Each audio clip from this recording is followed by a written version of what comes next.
Shalom, shalom, peuple de Dieu. Une fois de plus, je me sens honoré. Une fois de plus, je suis heureux de pouvoir être en ta présence et en la présence de notre Seigneur Jésus-Christ. Parce que je sais que tu vas bien. Je sais qu'il veille sur nous et qu'il pourvoit en tout temps, en tout lieu.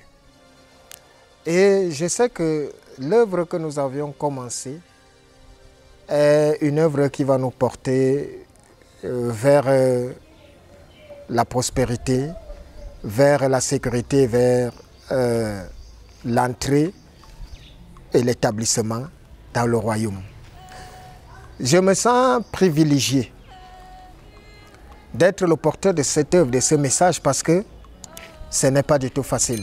Je voudrais vous dire et vous rassurer, ce n'est pas du tout facile. Si Dieu, lorsqu'il veut choisir quelqu'un, il te demandait d'abord, si tu veux être choisi, je ne pense pas que j'aurais accepté, parce que c'est une mission lourde. C'est une mission difficile et très compliquée. Mais je me sens aujourd'hui honoré. Je me sens aujourd'hui privilégié. Je me sens aujourd'hui différent. Différent parce que chaque fois que je me tiens en la présence de Dieu, je suis une autre personne. Ce n'est qu'à ce moment que je me sens vivre. Ce n'est qu'à ce moment que je me sens heureux. Et ce n'est qu'à ce moment que je suis rassuré. Je suis rassuré parce que il y a beaucoup de frustration dans le monde. Et même dans l'œuvre de Dieu. Dernièrement, comme tout le monde, je m'imprègne de la situation du monde, de mon pays et toutes choses. J'ai suivi un homme de Dieu qui a manifesté un amour criard pour quelqu'un, lui qui a confessé Jésus-Christ. J'ai suivi un homme de Dieu et ça suscitait d'ailleurs une avalanche de reproches, une avalanche même d'injures de par ses déclarations, parce qu'il disait qu'il a beaucoup plus d'amour poussé et une reconnaissance en voulant qualifier son guide spirituel, pour ne pas le nommer, William Branham, comme étant la réincarnation du Saint-Esprit en personne et étant au-dessus de Jésus-Christ. Et il oublie que hier, quand il était à ses débuts, il a commencé par reconnaître Jésus comme Seigneur. Il oublie que son mentor, lui, il a parlé de Jésus-Christ et a dit qu'il est au service de Jésus. Mais aujourd'hui, il vient et dit que lui, il reconnaît. Il ne reconnaît pas la toute-puissance de Jésus. Il reconnaît déjà celle de son mentor, William Branham. Et lorsque je vois ce foisonnement de messages qui vont de mécontents et de ceux qui le critiquent, qui l'insultent, je voudrais juste, pour ma modeste contribution, dire au peuple de Dieu que, rassurez-vous, vous n'avez pas besoin de lui porter critique. Vous n'avez pas besoin de l'insulter. Vous n'avez pas besoin de lui faire toutes ces reproches, parce que c'est Dieu qui expose les gens. Dieu l'a tout simplement exposé parce que là où il est, il ne se rend même pas compte de ce qui se passe. Mais parce que je vous dis toujours, l'œuvre de Dieu est de telle sorte que le Christ a prévenu qu'il y aura beaucoup de faux prophètes. Il y aura beaucoup de mercenaires qui s'introduiront dans la bergerie afin de séduire le peuple de Dieu. Au début même, ils séduiront le peuple de Dieu par des discours qui seront alléchants, mielleux et tout ça, mais à la fin, ils seront exposés. Et c'est pour ça que précédemment, je vous ai dit, l'œuvre de Dieu, ce n'est pas l'œuvre des hommes. Quand Dieu est établi quelque part, c'est Dieu qui contrôle son œuvre, c'est Dieu qui contrôle les hommes, c'est Dieu qui contrôle toutes choses. Si Dieu t'a appelé à son service, c'est qu'il a préparé les mesures d'accompagnement. Dieu ne peut pas t'appeler à son service et c'est toi qui viens réfléchir sur le comment, sur le pourquoi et autre chose. Non, tout ce que tu auras à faire, c'est d'écouter sa volonté afin de retransmettre aux hommes. Mais généralement, il y a une catégorie de personnes qui pensent pouvoir donner un coup de main à Dieu, qui pensent pouvoir, lorsqu'ils ont été appelés de Dieu, veulent réfléchir à la place de Dieu. Ça démontre à suffire que ce n'est pas Dieu qui t'appelle, bien-aimé. je vais peut-être te choquer, toi qui m'écoutes, mais c'est la vérité. Parce que tout homme qui a été appelé de Dieu sait qu'il a un mandat. Il a un mandat parce que regardez un peu, lorsque le chef de l'État, par exemple, nomme un ministre, qu'est-ce qu'il lui fait? Il lui affrète une feuille de route.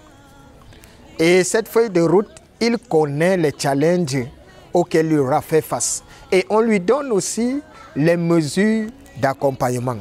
Alors vous voulez me dire que un ministre de la République est nommé à 6 h du matin. Dès qu'il est nommé, c'est à lui maintenant de commencer à chercher une voiture, comment il faudrait qu'il ait une voiture de service. C'est à lui de commencer à chercher comment il faudrait qu'il ait une maison de service. C'est à lui de commencer à réfléchir. Non, il sait que tout cela entre dans les avantages prévus selon la loi en vigueur. Il sait pertinemment qu'il a droit à tout cela. Alors, de ce fait, personne ne peut lui dire le contraire. Parce qu'il sait que dès que je suis nommé, automatiquement, il y a les avantages prévus selon la réglementation en vigueur. Par conséquent, lorsque Dieu t'appelle à son œuvre, il y a des avantages aussi prévus selon l'ordre divin. Et le divin est au contrôle de toutes choses. Ça voudrait dire que les avantages dans le service de Dieu sont tout ce que je ne cesse d'énumérer depuis toujours. Tout ce que je ne cesse de partager avec vous. Parce que tout enfant de Dieu, la première chose que Dieu te donne, c'est la sécurité. C'est la longévité. Pourquoi? Parce qu'il a dit que le plus jeune qui devra mourir, mourra à 100 ans. Si un homme peut vivre aujourd'hui jusqu'à 120 ans, alors moi qui suis enfant de Dieu, je peux vivre jusqu'à 150 ans. Mais le problème est que, est-ce que tu y crois? Or, aujourd'hui, on a l'impression que l'expérience de vie ne fait qu'être décroissant. Déjà à 40 ans, 50 ans, c'est ça l'expérience de vie. Mais cependant, il y a beaucoup de questions qui suscitent souvent des réponses et puis ces réponses ne sont jamais dites et trouvées et beaucoup se réconfortent avec un message où il n'y a pas de réponse à toute question, surtout concernant le mystère du royaume des cieux. Il y a beaucoup de gens qui ont des questions en eux, des frustrations. Vous qui m'écoutez par exemple, je sais qu'au fond de vous, il vous arrive souvent des moments où vous voulez vous retrouver en face de Dieu pour lui poser certaines questions. Chacun de nous a au moins une question. Chacun de nous a au moins une revendication qu'il aimerait bien apporter à la face de Dieu. Et chacun se dit, même s'il m'était donné de voir Dieu un seul jour, j'aimerais bien lui poser la question, pourquoi il a laissé ci? Pourquoi il a permis ça? Pourquoi?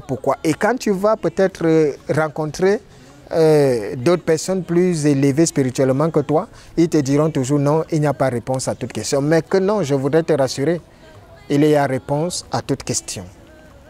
La seule réponse qui n'aura jamais la seule question qui n'aura jamais de réponse autant pour moi, parce que je l'ai fait, c'est quand j'ai demandé à notre Seigneur d'où il venait. Il m'a dit là-bas, il ne pourrait donner réponse. Mais pour le reste, il m'a donné réponse afin de vous porter à cette dimension, parce qu'il y a une réponse à toutes les questions. Il y a une réponse sur le fait de la mort précoce, de la stagnation, de la souffrance, de tout ce qu'il puisse avoir sur la terre. Il y a une réponse à tout cela. Mais généralement, dans la compréhension des hommes, on a l'impression qu'il y a un combat, parce que c'est ce que tout le monde sait, il y a un combat entre Dieu et le diable. Et pour chuter, c'est là le but de mon sujet aujourd'hui. Y a-t-il un combat entre Dieu et le diable? Et je vais vous répondre direct par non. Il n'existe nullement un combat entre Dieu et le diable. Je vais choquer peut-être plusieurs aujourd'hui, mais c'est la vérité parce que nous sommes dans un combat. Ou bien vous voulez me faire comprendre que nous sommes dans quelque chose où on connaît déjà qui est le vainqueur d'emblée. Ça voudrait dire que nous sommes dans un ring. Et dans ce ring, il y a 2 boxeurs. Mais on vous dit déjà que voilà le vainqueur. Quelle que soit la nature des coups que lui porteront son adversaire, il ne gagnera jamais. Même s'il lui donne 2 milliards de KO, il ne gagnera jamais ce combat. Alors vous qui m'écoutez, vous entrerez dans ce combat. Vous entrerez même dans ce ring. Pourquoi? Parce que vous savez que tous les efforts que vous allez consentir sont voués à l'échec. Et c'est la même chose. Parce que lorsque Dieu crée la terre, il crée toutes choses, il la fait seul. Il n'a pas eu besoin de l'aide de qui que ce soit. Le diable, entre parenthèses, Lucifer, que nous énumérons aujourd'hui, d'où lui vient son autorité? D'où lui vient sa puissance, si ce n'est de Dieu? C'est Dieu qui lui donne cette force. Alors il peut la lui retirer à n'importe quel moment. Pourquoi il lui laisse avec cette force? Parce que le diable, Lucifer, je n'aime pas parler du diable parce que le diable c'est un esprit. Mais quand il faut parler de la personne, je te parle de Lucifer. Lucifer est toujours enfant de Dieu. Dieu ne lui a pas retiré tous ses prestiges. Pourquoi? Il y a une réponse à ça. Et lorsque nous serons vraiment préparés déjà, à partir de ce moment, je vous apporterai la lumière à tout cela. Mais observons une petite chose. Dieu dit, je suis l'alpha et l'oméga. Je suis le commencement et la fin. Ça veut dire que vous allez commencer avec moi et vous finirez avec moi. Mais tous ceux qui sont malheureux, c'est ceux qui sont loin de moi. Alors, ceux qui pensent que, comme le monde il est tel qu'il est et avec tout ce qui se passe, c'est qu'il y a un combat réel, il n'y a aucun combat. Je voudrais vous rassurer, il n'y a pas de combat. Au contraire, nous sommes selon le plan de Dieu. Si vous pensez que Adam et Ève ont été chassés du jardin d'Éden parce que le diable a eu à se faufiler ou bien qu'il a eu à extravertir ou corrompre le projet de Dieu pour l'homme, alors vous n'avez rien compris du tout. Et rassurez-vous, tout va pour le mieux. Tout va selon comme Dieu l'a prévu. C'est ceux qui ne comprennent pas toujours ce mystère qui s'embrouillent. C'est une histoire compliquée. L'accès au jardin d'Éden est compliqué. L'accès au jardin d'Éden est compliqué. Voilà pourquoi il te faut meilleur enseignement approfondi pour que tu connaisses exactement quoi faire. Parce que tu peux être enflé d'orgueil lorsque tu m'entends parler, tu te dis, celui-là, qu'est-ce qu'il veut raconter encore? Oui, celui-là, ce qu'il veut te dire, c'est que hier, on t'a dit que, comme Jésus-Christ est mort pour nos péchés, tout est accompli. Mais aujourd'hui, je viens te dire, tout est accompli pour ceux qui sont dans le service avec Jésus. Alors je te réponds et je te confirme, il n'y a aucun combat. Pourquoi? Parce que s'il y avait un combat, on aurait dû, à partir de la venue de Christ sur terre, c'est là où vous devriez voir le réel combat. Le réel combat, pourquoi? Parce que à ce moment précis, l'adversité que Lucifer allait imposer à Christ allait être terrible. Regardez comment les esprits se comportaient, les démons et tout ça se comportaient quand ils étaient face au Christ. C'était une allégeance totale. Lorsqu'ils se retrouvaient face aux démons qui tyrannisaient le monde, qui effrayaient les hommes, comment les démons se comportaient-ils? Ils lui demandaient plutôt pardon. Est-ce que le Christ avait besoin de crier? Juste par sa présence, les démons tombaient. Voilà pourquoi il te dit, tout genou fléchit devant ce nom.